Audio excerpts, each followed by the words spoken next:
right, what's going on, everybody? Man, so where to begin?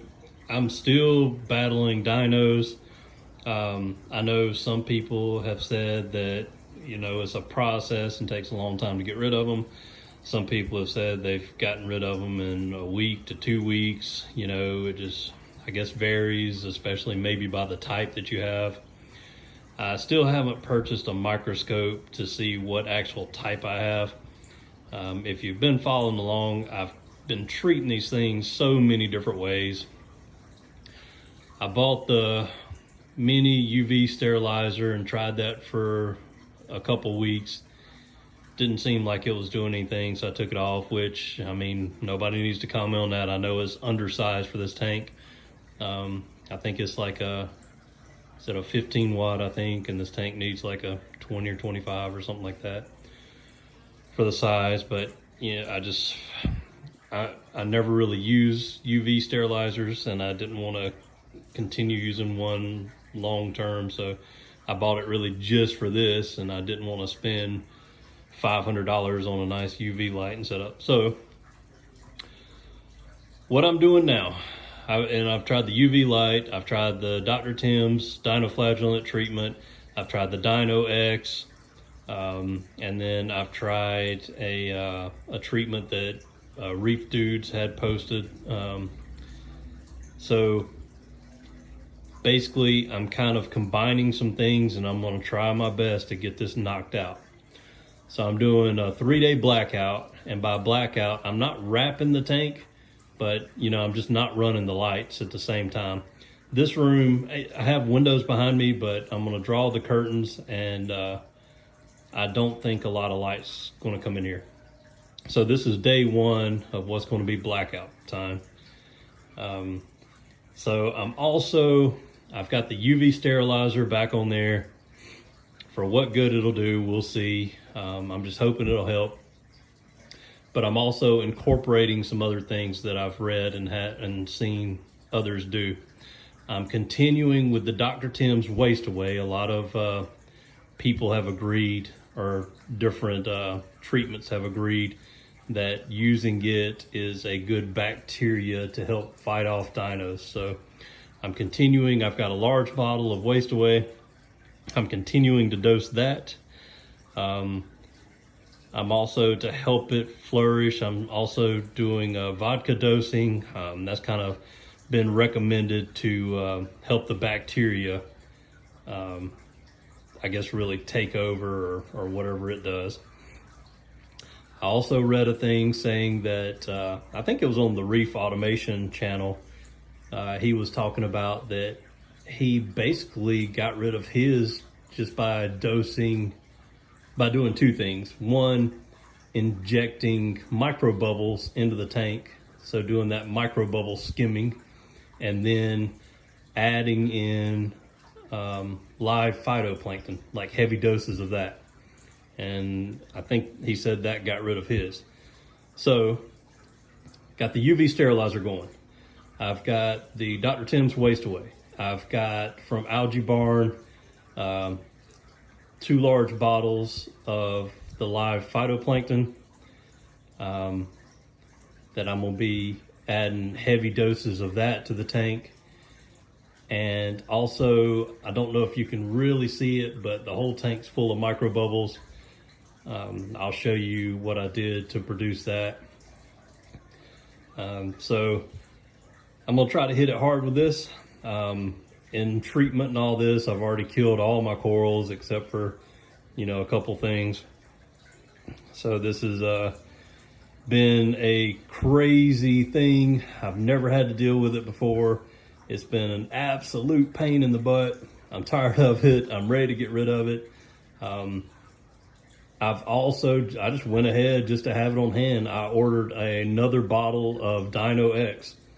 I think that's basically what killed all my corals before, but since I really don't have anything left in this tank and I want to get rid of it, then I might try, if this doesn't work, this process,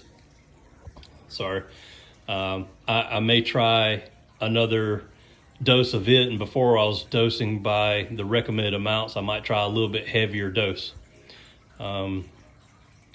If I go back and do a heavier dose of that, I went ahead and I've got my quarantine tank set back up. I might try to catch the fish and move them out. If I do that, I hadn't decided yet. You know, I don't want to do any kind of harm to them and make sure they're all good. They're just hiding in the rocks right now. But I've got to get rid of these dinos. I've also been dosing Neophos and the nitrate one as well, Neo Nitro or whatever it is. Dosing those as well, been monitoring those. I've kept the Neophos basically around 0.05, 6, 8, you know, in that range. The nitrates that I've been testing, I've had about 0.10, I think it is. So I've been trying to keep those slightly elevated. I've been doing everything that I've been reading that people have said helps them. I've been doing everything, and I don't know if it's that I'm doing too much. Maybe I'm just not being patient enough. Maybe I'm not giving enough time. I think I'm still bitter about, getting it to start with and all my corals dying with all the money I had in this tank and, losing a couple $1,000s worth of corals at one time. I'm a little bit bitter about it. So I'm ready to get this under control and wrapped up and then move on. I've turned off my algae scrubber right now. I think maybe, I might be doing too much filtration. A lot of the methods that I've read said to leave your protein skimmer going, but a lot of them recommend turning off carbon and other filtration methods right now. So I've turned the algae scrubber off. I've turned the carbon reactor off. So basically, the filter roller is still going, and then the protein skimmer is still going. So other than that, I'll let you know what happens. I'll let you know if this works. I'll try to keep posting updates along as much as I can. I've been, doing kind of just standard updates with this, but the whole time I'm like, you know what? The dinoflagellates are still here, and I still hadn't completely gotten rid of it.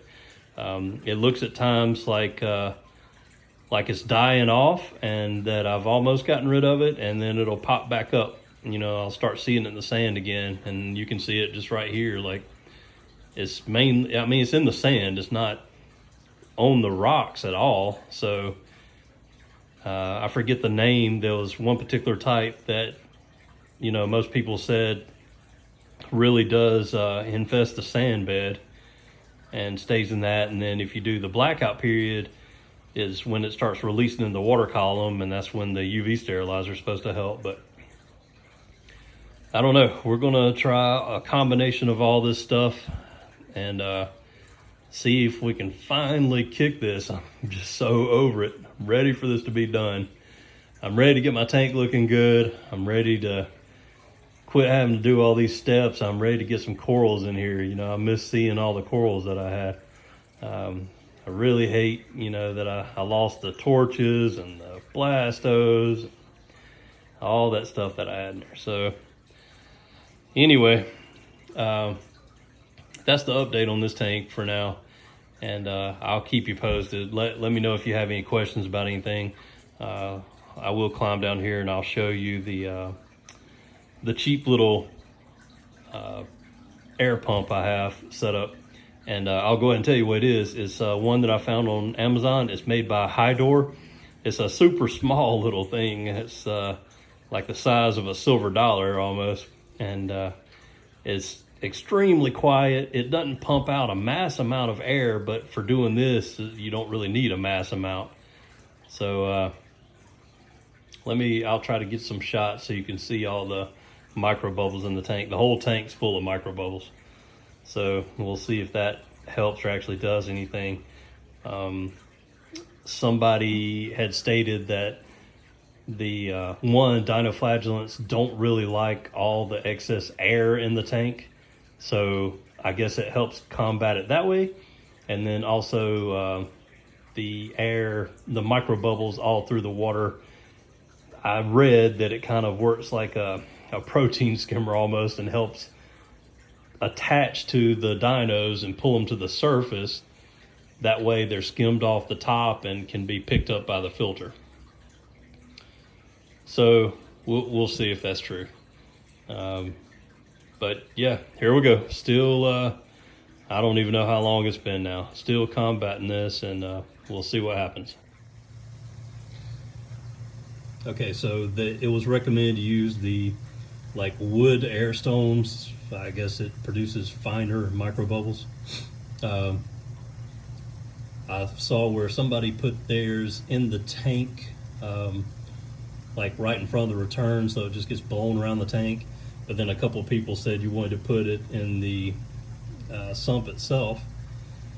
Well, I tried to fix it different locations, and the pump wasn't sucking up enough of it. So I stuck it right under the pump, and like you can see now, it's sucking up a good bit of it. So it's kind of pouring that stuff into the tank. What's actually powering it is, like I said, there's I don't really want to move it too much, but the little high door sucker's tiny and is silent. So pretty cool little deal. Like I said, you can just find that on Amazon if anybody's interested in getting one. But I wanted something cheap just for this purpose, and just to try it out and see if it helps anything. I mean, I also read that dosing the waste away, dosing high amounts of it can deplete the oxygen in the water. So somebody said if you're going to be dosing heavy amounts, you need to add an extra air source in the water anyway. So that's what I've got set up. See if you see all the micro bubbles all in the tank. They're just flowing out of that return. So they're everywhere. It's hard to see with the lights off, but I think you can pretty much see it. The whole tank's full of them. So we'll see what happens. Stay tuned. I'll let you know.